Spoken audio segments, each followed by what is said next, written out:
Hello Vogue, it's Naomi Campbell here. I'm going to walk you through my looks of all the Met Balls that I attended over the years.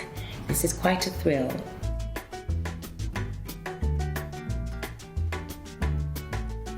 So here we go. So the first look is 1990. It's Gianni Versace. It was the first Met Ball I ever attended. I was in such awe to first be invited by Gianni Versace through my roommate, Christy Turlington.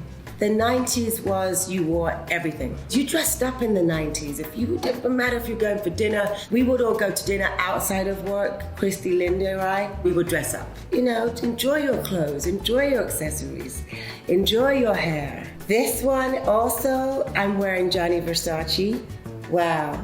I loved this dress. It was slim fitting and body hugging and just glistened. I remember when I saw this dress for the first time, I thought, wow, Gianni, is that for me? It seemed like one of those dresses that you read in those fairy tale books, you know? So here we are, 2001. The theme was Jackie Kennedy. I can't quite say that we actually were appropriate for the theme, but at any rate, we were wearing Dolce Gabbana. Getting to be next to Iman, who I loved and respected and always looked up to, was just, you know, another dream conquered in my life. For the Met Ball, it's primping the whole day. It's kind of crazy. You know, you get like a facial, or you do your nails, or you get some kind of wellness treatment to feel good about yourself. And then you start with the hair and makeup around 3.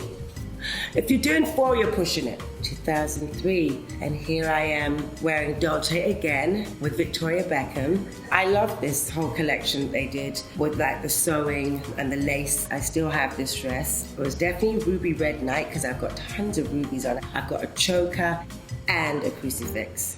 Mistake. Definitely less would have been best on the neck. So here I am, 2006, and this was the Anglomania. So as a Brit, you know, I wanted to wear a Brit. Anna had thought that it would be a great idea if I wore Alexander McQueen. This was to be his last season at Givenchy. So Anna actually chose the color of my pale green dress. And then Lee did his magic with the Givenchy stuff. And one of the things I remember so much from the fitting is how much Lee loved his stuff and how he treated them. It's just one of my fittings I'll never forget. I felt very neat and I felt very simple and classic, but in a good way. I didn't feel like I'd overdone it. I felt like it was all a good package. So this is 2007. I'm in no other than my papa, Azzedine Alaïa, which I think women all over the world aspired and loved Azzedine Alaïa for the way he made our bodies look. What can I say? It was always a unique experience to be fitted by papa, for him to create on your body in the middle of the night and to see the finished product. And he did everything himself. I have the fondest memories of all of those times. A few years have gone by and I hadn't been to the Met, so now we skip to 2010 and I'm back to my old pals again. When you feel that you want to be that Sicilian type of voluptuous woman, you go to no other than Dolce & Gabbana. I actually think my hair was not working. Not at all. Should have just been straight, no curls. And I could have done without the lips too. Lady Gaga performed at this one. It now became like 10 times bigger. Everybody and anybody was at the Met. It's a great turnout for fashion in our industry. It's our Oscars. Okay, so we go to 2011, which was a very bittersweet Met. A lot of tears and sadness still, as it was for our beloved Alexander McQueen. And Sarah Burton, who I got to know while working with Lee over the years, made me a beautiful dress. It's a masterpiece to me. This dress was so intricate because it was made on a corset that was sheer, made to my skin color. It had like a long train cape, but it was not really a cape, it was connected to the dress at the back. I felt like I was really embodying Lee the best I could in his honor. I do think my hair could have been more simple. If Lee had been alive, because he was someone that would always tell us what he liked, he would have said straight and that's it. Straight and back, I think. So here we are, now speeding forward to 2014. My God, I've been to so many Mets. Charles James, Beyond Fashion was the exhibition, and I was wearing Givenchy by Riccardo Tisci. He was so clear in his vision what he wanted me to wear, and he just said, I want you to be kind of Diana Ross-ish and glamorous, and I loved that it was like a pale, soft baby pink. I felt very warm and girly and flirty. I felt very comfortable in my skin in this dress. With Riccardo, with this dress from Givenchy, I think I did like one fitting and then the day off. As models from the beginning, we never really got involved with what the designers wanted to put us in. We'd just say, okay. I mean, it would have to be something like really, really ridiculous for us to say we won't wear that. It just never happened. It just was easy.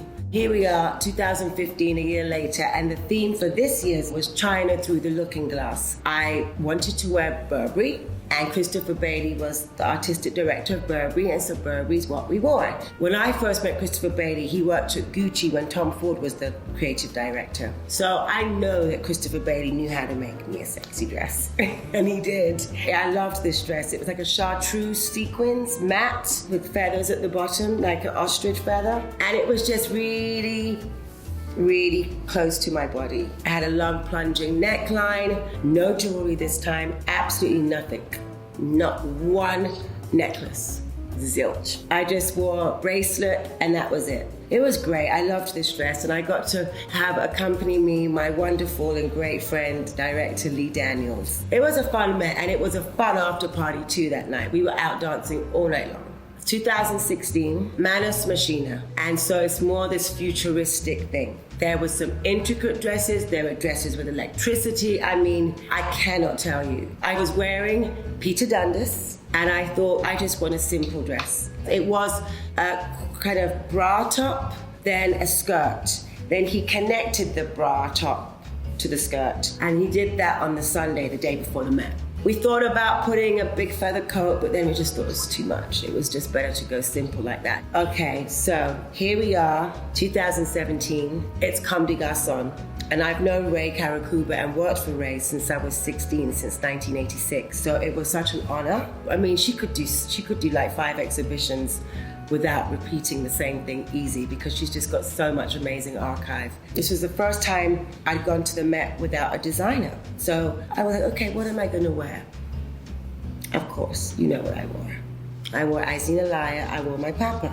And it was this black velvet dress with these pleats and like pressed metal that just went all the way around, and a very high split. It wasn't that high, but we made it higher than it was. I also wanted to wear Alaya to this one because Azadine and Ray Karakuba were very, very close friends.